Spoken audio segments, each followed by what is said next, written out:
Bien, buenas tardes. Entonces, en esta tarde vamos a hablar sobre el tema de autoesclerosis y nos va a acompañar y apoyar el doctor Jesús Aguilar Paredes con sus aportes y conocimientos. Este es el contenido. Vamos a ver acerca de la definición, la introducción, epidemiología, fisiopatología, la clínica, claro está, algunas exploraciones coclovestibulares que podemos realizar o podemos mandarle a realizar al paciente y las pruebas de imagen y el tratamiento. Como definición, la autoesclerosis es una displasia ósea primaria que afecta a esos tres lugares. Afecta la cápsula óptica o laberíntica, puede afectar la cadena osicular y también se han encontrado zonas o áreas de reemplazo focal o áreas confluentes. Es por eso que es una enfermedad del hueso limitada especialmente a la cápsula óptica y al estribo que vamos a ver más adelante. Dependiendo de la localización de estas lesiones óseas o estas zonas escleróticas o fibrosas, los síntomas pueden ser cocleares, vestibulares o pueden ser mixtos. La autoesclerosis clínica y también está la autoesclerosis histológica.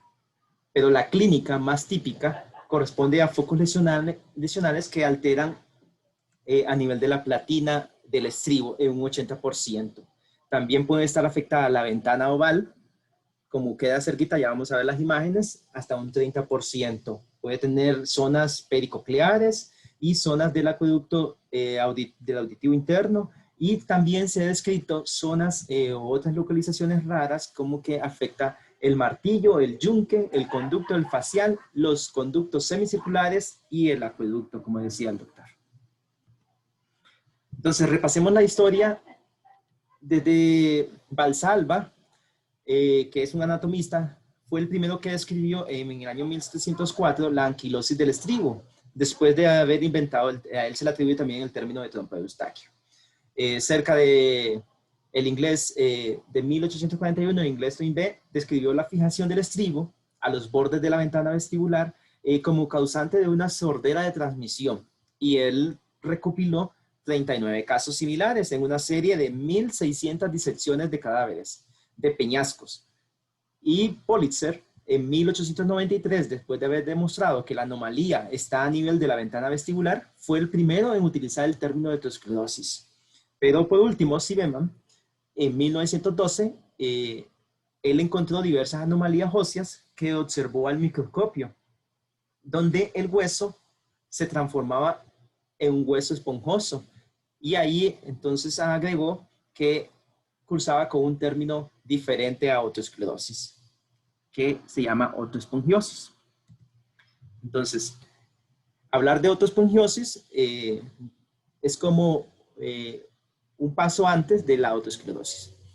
En cuanto a su epidemiología, nosotros podemos decir que esta es más frecuente en el sexo femenino, una razón de 1.5 a 2 mujeres por cada varón, y el comienzo en la edad adulta, aproximadamente de 30 a 50 años, dependiendo de los casos. En un 75% puede estar involucrado los dos oídos, y especialmente de la raza caucásica. La prevalencia clínica ronda a cerca del 1% a nivel mundial, mientras que esa es la clínica, mientras que a nivel histológico, aquellas personas que tienen el foco pero no tienen síntomas, ronda cerca del 12%. Por tanto, es importante identificar autoesclerosis clínica de la autoesclerosis histológica o radiológica, que actualmente nosotros podemos llegar a un diagnóstico radiológico. Esta enfermedad es rara en poblaciones africanas y asiáticas. Como les decía, es más frecuente en los caucásicos. Y ellos en estudios han visto que es excepcional en aquellas personas que son americanas indios, o sea, que tienen mestizaje. Han visto que es menos frecuente. Los sudamericanos parecen tener una incidencia de la enfermedad alrededor de la mitad de los caucásicos. Y se atribuye, ellos dicen que se atribuye al mestizaje étnico natural relacionado con la historia de la colonización del continente sudamericano. Los asiáticos, la prevalencia histológica de autoesclerosis parece aproximarse a los europeos, pero su prevalencia es menor.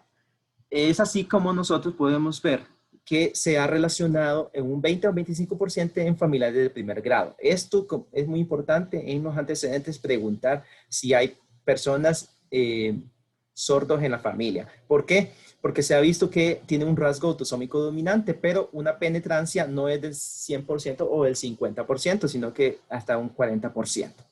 Y también han tenido relación o han visto estudios que se ha relacionado con ciertos virus, como el virus de la varicela, el sarampión, y niveles hormonales que explican por qué es que se produce este fenómeno o este proceso de autoesclerosis. Doctor Chan, Sí, dígame. disculpe la molestia. En los años 60, los doctores Tato, papá e hijo, en Argentina, se fueron a Bolivia con todos los audiólogos y todo, hicieron una investigación, examinaron a 6.000 indios de Bolivia, 6.000, y encontraron 0%. Sí. Cuando el indígena es puro, no hay autoesclerosis. Cuando ya es mestizaje, hay.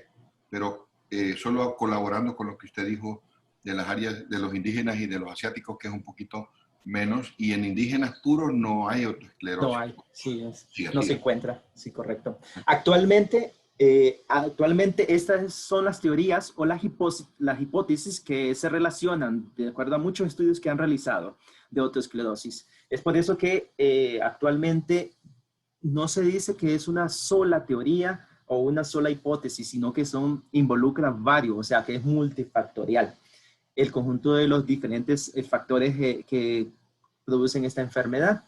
Entonces, podemos ver que se ha relacionado con la genética, como por ejemplo este gen, el COL1A1, esto se ha visto en personas que padecen enfermedades del colágeno tipo 1, como la enfermedad de Payet, y se ha visto que tienen relación con la osteoporosis.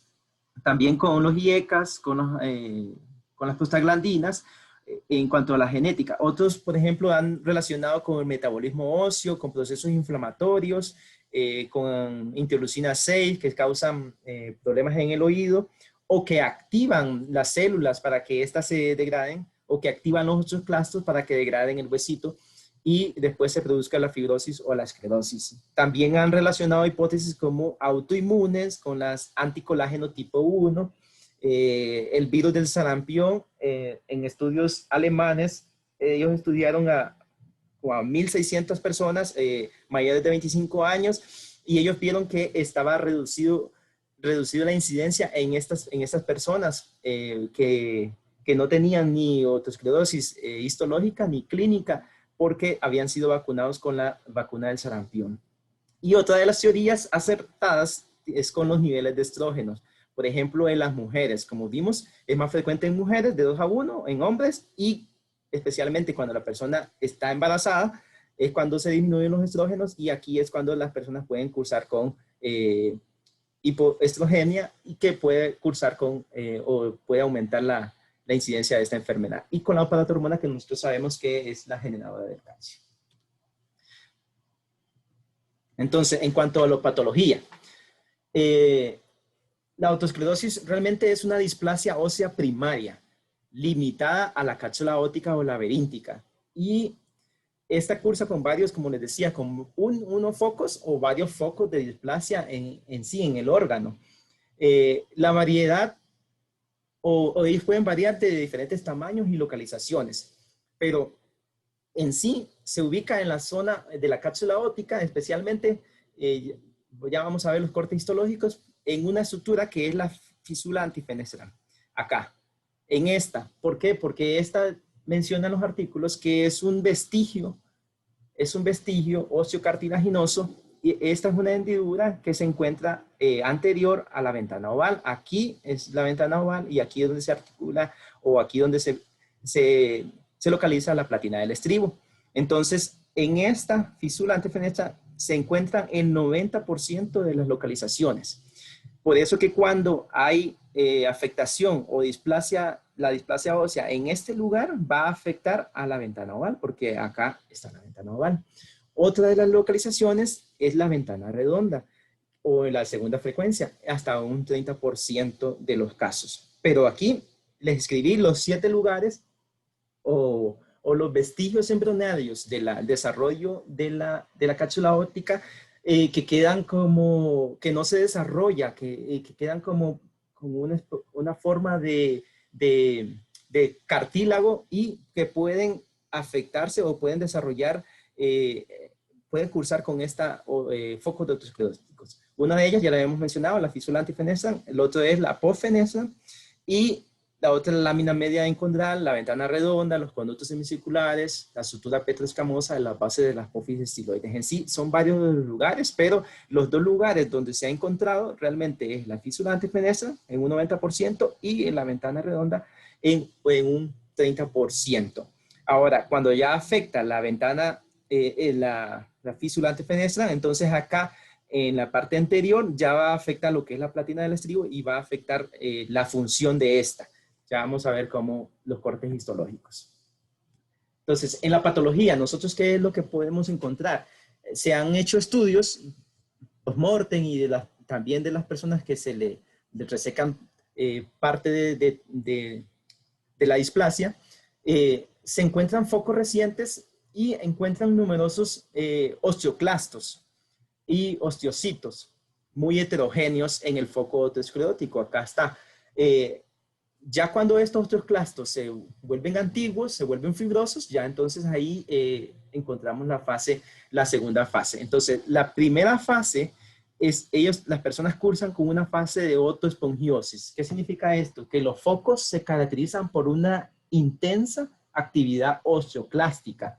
Entonces, estos osteoclastos comienzan a digerir la matriz ósea y produce desmineralización del hueso, y a medida que el hueso sano se va destruyendo con estos osteoclastos, entonces va llegando más fibroblastos, más osteoclastos, y para reparar la lesión y va aumentando la vascularización.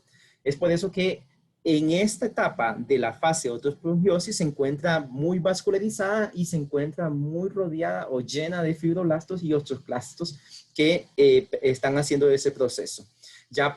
Ya después, en la fase otosclerótica, que cursa con estos tres tipos, la tipo celular, aquí encontramos presencia de monocitos, macrófagos, osteoblastos que están regenerando el proceso que se está produciendo, y hay osteoclastos también activados. El tipo fibrótico se caracteriza por extensas áreas de fibrosis en el hueso, y la tipo esclerótico, que ya es la etapa última, en el que existe una pobreza celular extrema. Esta otoesclerosis es también llamada como otoespongiosis, pero siempre se le ha llamado otoesclerosis porque así fue descrita desde la primera vez que la vieron, porque encontraron focos de esclerosis y las causas y las diferentes partes de las células afectando el hueso. Entonces, en el huesito, en la fístula antifenestral, nosotros, que es uno de los asentamientos osteoscleróticos más frecuentes, ¿qué es lo que nosotros ahí podemos encontrar? La activación de los osteoclastos, están afectando esa pequeña hendidura, como les decía, fibrocartilaginosa, está afectando y comprometiendo la función de la platina del estribo, y aquí, esto es uno de los lugares más frecuentes que se encuentra en tejido inmaduro, inmediatamente a la ventana oval, como les decía, y que se ha verificado en el 90% de las personas, ahí afectando la función del estribo. Entonces, otro de los puntos, como les decía, es la ventana redonda, que si ustedes observan en el corte histológico, este es el huesito, el corte histológico de un hueso normal, y acá esta zona, toda fibrótica, es la que está, o el foco otoesclerótico que pueden encontrar. Entonces, si nosotros quitamos toda esta zona, ya estamos quitando la parte enferma. Claro está que el foco no solamente es en un solo lugar, sino que va aumentando y va produciendo lesiones y va afectando las otras zonas que se encuentran alrededor. Eso es a nivel histológico. ¿Qué podemos encontrar a nivel macroscópico? Se han descrito tres tipos.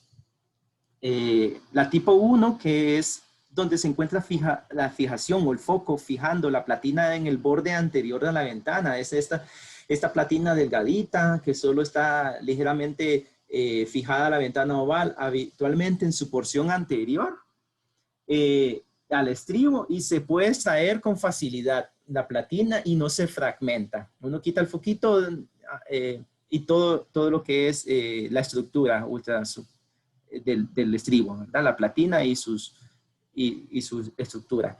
La tipo 2 afecta la hemiplatina, la platina es más gruesa, tosca, y aquí sí, para extraer el estribo es necesario perforar la platina, y aquí es cuando nosotros no se extrae con facilidad y puede ser en solo fragmentos, y aquí lo hacemos con ganchitos.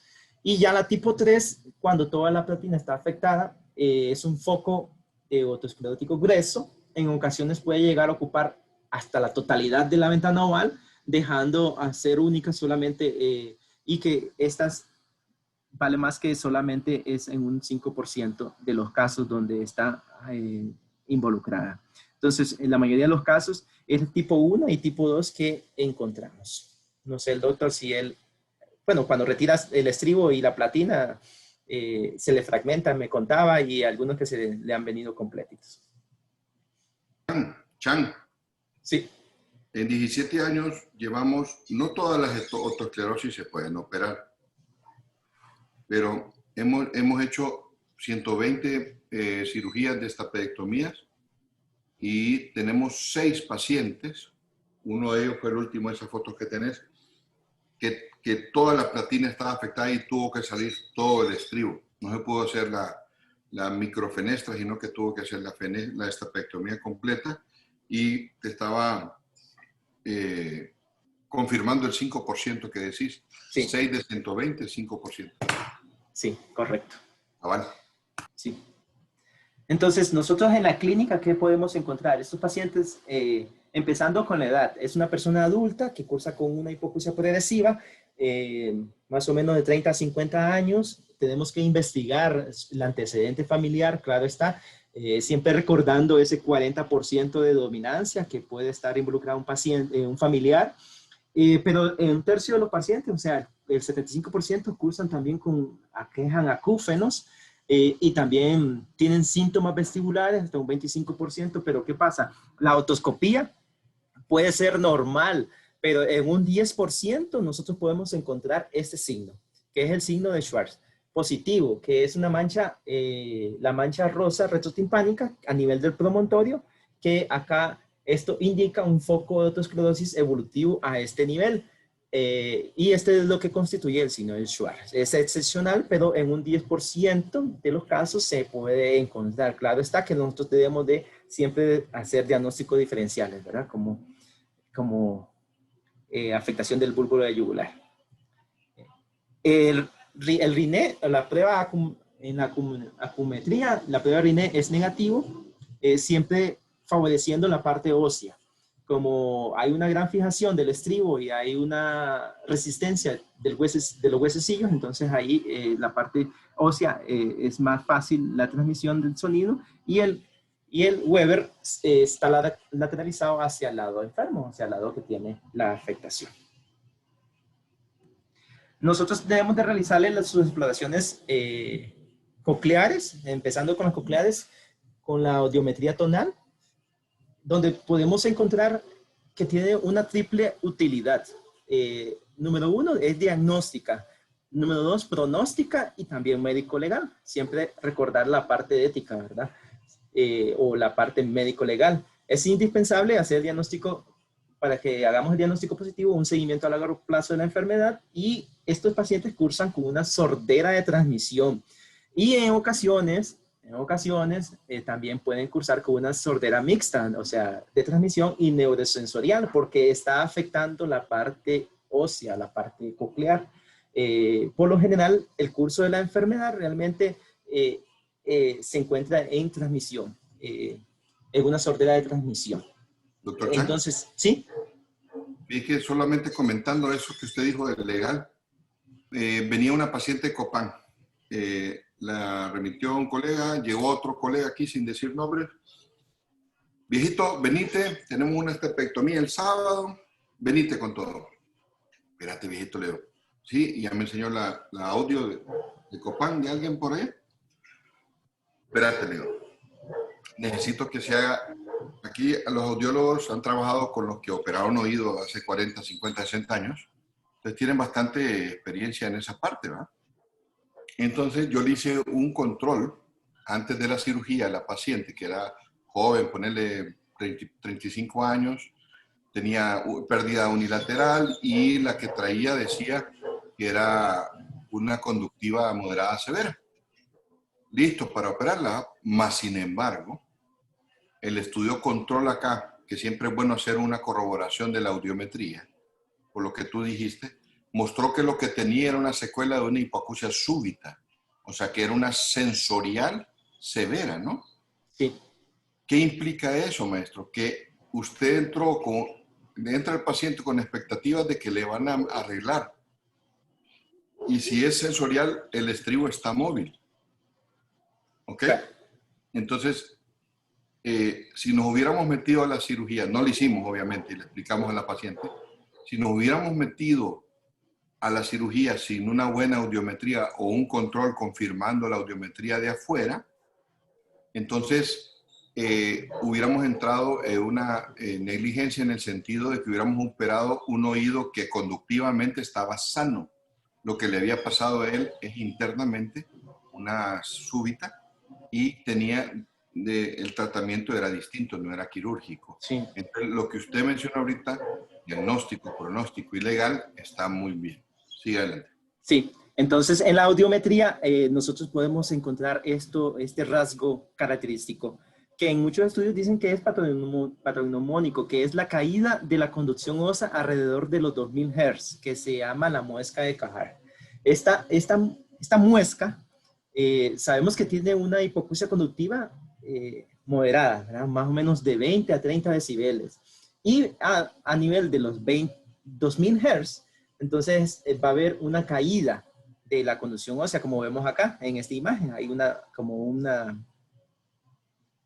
declive, una muesca y vuelve a tomar su normalidad. Esta caída la han relacionado como un artefacto producido por la disminución de la contribución ósea por parte de la cadena osicular que está comprometida, lo cual esta muesca es característica en estos pacientes y cuando ya se opera, le realizan un postoperatorio, una audiometría y ya se recupera lo que es ya no está la muesca. Entonces, postquirúrgico, con el tratamiento postquirúrgico ya recupera, pero sí se ha visto que en la mayoría de los pacientes presentan esta muesquita, ¿verdad? Y que es una hipoacusia de transmisión conductiva.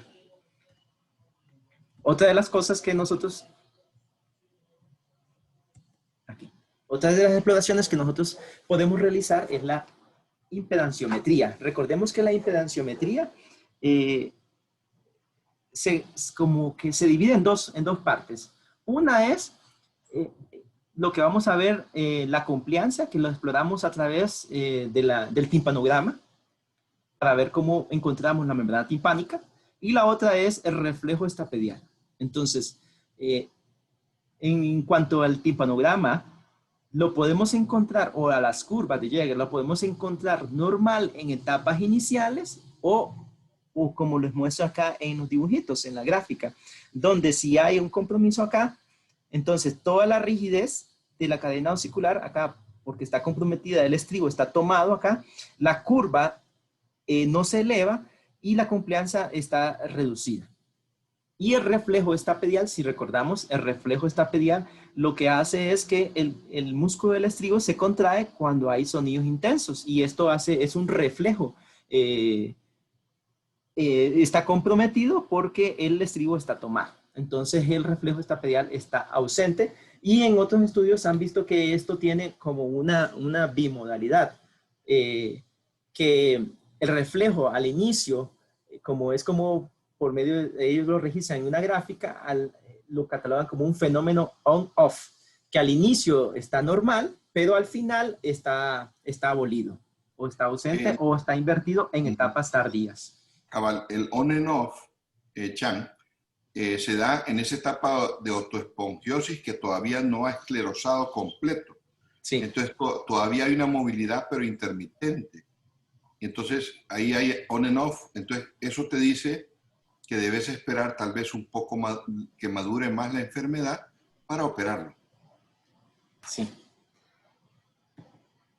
Y en los artículos que revisé hablaban sobre las exploraciones vestibulares, donde a los pacientes se les puede realizar pruebas calóricas o video health input test, potenciales evocados otolíticos, potenciales provocados vestibulares, pero como el compromiso es, eh, es fenestral, o sea, es antes de la cóclea, entonces acá estas pruebas pueden salir normales o no han demostrado por el momento ninguna especificidad en particular, solamente es como para descartar otros procesos. Por ejemplo, si hay afectación canalicular, entonces acá vamos a tener las pruebas calóricas o head input test positivos. Si hay una disminución o ganancia del reflejo vestíbulo ocular para investigar procesos a nivel del tallo cerebral. Ya en las pruebas de imagen, recordemos que yo les decía que podemos tener una autoesclerosis clínica o una autoesclerosis histológica o una autoesclerosis radiológica cuando se realizan cortes milimétricos menores de 0.05. Son cortes muy finos y en una posición oblicua. Entonces aquí podemos encontrar focos autoescleróticos que nos pueden ayudar a dar el diagnóstico radiológico. Siempre buscando los lugares más frecuentes. Si ustedes pueden observar acá en la imagen radiológica, acá hicieron y aquí se mira las crudas del estribo y acá la ventana oval. Y aquí este sitio donde se encuentra señalado por la flechita indica el foco autoesclerótico que corresponde a una forma a un signo de halo. Este signo de halo radiológicamente, entonces ahí comparado con el hueso que se encuentra alrededor, miran que hay una diferente composición del hueso. Entonces, una hipodensidad que es producida por la autoesclerosis. Entonces, ellos o a nivel radiológico lo pueden catalogar así, como un grado 0, en grados, en 3 grados, un grado 0 normal, un grado 1 cuando hay solo un compromiso fenestral. ¿Cuándo está involucrado esto? Cuando solo está involucrado parte de la platina del estribo y parte de la ventana oval. Y ya un grado 2, un grado 3, cuando hay un compromiso coclear, un compromiso coclear parchado o un compromiso coclear difuso que ahí se le llama retrofenestral, después de la fenestra o postfenestra. Los cortes histológicos, los cortes tomográficos también nos ayudan a hacer diagnósticos diferenciales, porque hay patologías a nivel del oído medio que puede estar involucrado, como decía el doctor, puede estar involucrado tanto el martillo como el yunque, o puede haber anquilosis, o puede haber fijación de estos huesecillos. Entonces, uno de los objetivos de la tomografía es descartar estos diagnósticos diferenciales. Por ejemplo, la fijación de la cabeza del martillo. Si ustedes observan acá, aquí está el martillo y este corte es bien milimétrico, pero sí se encuentra fijada aquí al epitímpano. Y acá también, cuando hay que está afectado tanto el martillo como el yunque, están unidos, una anquilosis, martillo-yunque, entonces aquí también está anquilosado y está unido a la parte de epitímpano. Otro de los diagnósticos, la anquilosis osicular. Acá todo está afectado, todos los huesecillos de la caja, y el síndrome minor, que esta corresponde a una dehiscencia de los canales semicirculares superiores, que es la imagen que está aquí inferior, donde se mira como una tercera ventana. Ya aquí la ventana sí ya se hizo, pero por la dehiscencia que los canales semicirculares, especialmente el superior, está más o menos, estos pacientes, como es un síndrome, cursan con nistagmo, también tienen procesos de vertiginosos, vértigo, nistagmo y procesos inducidos por la presión asociada al adelgazamiento de los canales semicirculares, y en el corte tomográfico se mira como una mancha, como una tercera ventana. Entonces, les mencionaba que esta enfermedad cursa con 2 etapas, la etapa autoespongiótica, la etapa esclerótica o autoesclerótica. Entonces, en la etapa autoespongiótica han visto que han utilizado, o el tratamiento farmacológico ha resultado acá. porque en la etapa autoespongiótica hay proceso inflamatorio o hay células inflamatorias, interleucina 6, hay osteoclastos activados, osteocitos. Entonces acá pueden utilizar diferentes tipos de medicamentos. Uno de los utilizados es el fluoruro de sodio o el fluoruro de calcio. Se indica más o menos, si usted mira el modo de acción, es inhibición de la resorción ósea para inhibir los osteoclastos y que sigan comiéndose el huesito. Entonces se indican de 20 a 120 miligramos diarios y su eficacia lo han visto clínicamente con la desaparición del signo de Schwarz. Y también en la audiometría, la mejoría del gap que les mencioné. Y a nivel también tomográfico han visto que hay mejoría en la cápsula aórtica o en el foco otoesclerótico. También recomiendan que también nosotros podemos ayudarnos con otros suplementos diarios como vitamina A, vitamina D, y como es un proceso inflamatorio, los esteroides o los corticoides y los AINES pueden ayudar también a inhibir todo el proceso inflamatorio o desacelerar lo que es los osteoclastos para que sigan produciendo o degradando el hueso. Y también podemos dar suplementos como etidronato o alendronato, que son un fármaco que se dan en osteoporosis y que también pueden ayudar o que cuentan y que ayudan a las personas que tienen procesos de degradación de hueso a nivel del oído.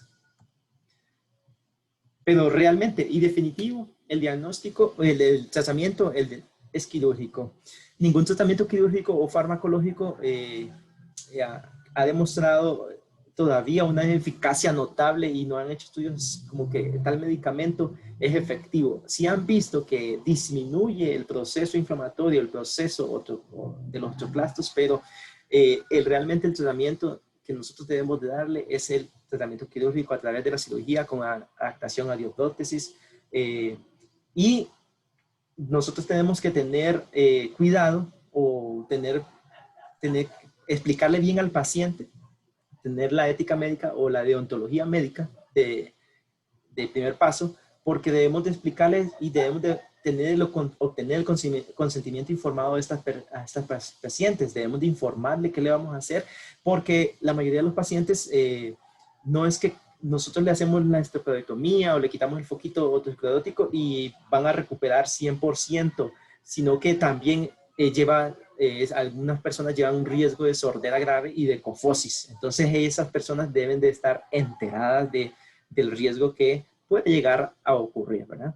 Entonces la esteroidectomía o estapedotomía clásica consiste en la resección del estribo con su platina, el foco que está afectando ahí, seguido de la perforación de la platina del estribo y la inserción de la prótesis en lo que es el oído afectado. Doctor Chan. Sí. El fluoruro de sodio en una paciente lo usé que era rápidamente progresiva, en 6 meses había avanzado, pero al final no era una otoesclerosis y era otro síndrome ahí de la trompa, una distubaritis, pero se da en los rápidamente progresivos, en aquellos pacientes que en cuestión de meses la audición bajó enormemente como para poder, como usted dijo, parar la reabsorción ósea y parar un poquito, frenar un poco la evolución tan rápida. Pero casi siempre terminas en la parte quirúrgica en la que vas a hablar ahorita. Sí, esta es la foto, esta es la del paciente que hablaba el doctor, donde sí le colocó la prótesis y él comentaba que también estaba involucrada parte o tuvo que reparar parte de la ventana oval. Y ustedes vieron, entonces es una tipo 3 que ya involucra parte de la ventana oval o toda la platina y aquí cuando retiramos todo, hacemos la resección, se fragmenta y quitamos el foquito, ¿verdad? Entonces tenemos que reparar para que no haya fuga de perilinfa. Hay doctores, cirujanos que yo he visto que quitan el estribo completo, ponen la prótesis y la dejan ahí en la ventana oval y eso sella, pero va a estar unos días bien mareadito. A mí siempre me gusta mejor, en un momento ponían, el doctor John Shea, ponía vena, pero había que hacerle una herida en la mano, ¿no? Sí. Y mi padre, el doctor Aguilar Paz, ya en los años 60 empezó a usar el pericondrio de trago, que está ahí nomás, y la verdad que la incisión es muy disimuladita y es muy buen protector de la ventana oval. Y este paciente se le fue a poner pericondrio, cubriendo el facial, como usted ve, y el promontorio, y obviamente la ventana oval, donde con un platito Brown Farrier, que es del tamaño de su prótesis, en este caso 0.6, de esta prótesis de Chuknek, fluoroplástico, acero inoxidable, 0.6 por 4.25, usted hace con el platito el empuje para hacer como el huequito donde usted quedó la prótesis. Lo tiene que hacer así para que el pericondrio quede de tal forma hundido en la ventana oval para hacer la transmisión adecuada. Sí. Entonces, no todos los pacientes son aptos para hacerlo una esteroidectomía. Hay contraindicaciones. Por ejemplo, en aquellos pacientes que tienen un oído único, no vamos a operar por el mismo riesgo que estos pacientes pueden tener o pueden llegar a tener cofosis de ese oído único, ¿verdad? Las malformaciones del oído interno también pueden ser contraindicación de la cirugía. Lo que decía el doctor, la prosinencia del nervio facial sobre la ventana vestibular. ¿Sí me escucha? Esta puede llegar a afectarnos el procedimiento. La persistencia de una arteria estapedial que esté produciendo un sangrado durante la cirugía. Entonces aquí han visto en este estudio que puede llegar a ser una contraindicación. La anquilosis osicular, porque vamos a quitar el estribo, pero ya en lo que es el martillo y el yunque van a estar tomados y aquí no va a ayudarnos mucho la cirugía. La ausencia de la rama larga del yunque. Hay personas que tienen esta ausencia y nacen con eso, y la prótesis va en la rama larga, entonces está contraindicado. Y la patología asociada a oído medio, hablando de tumores o el colesteatoma.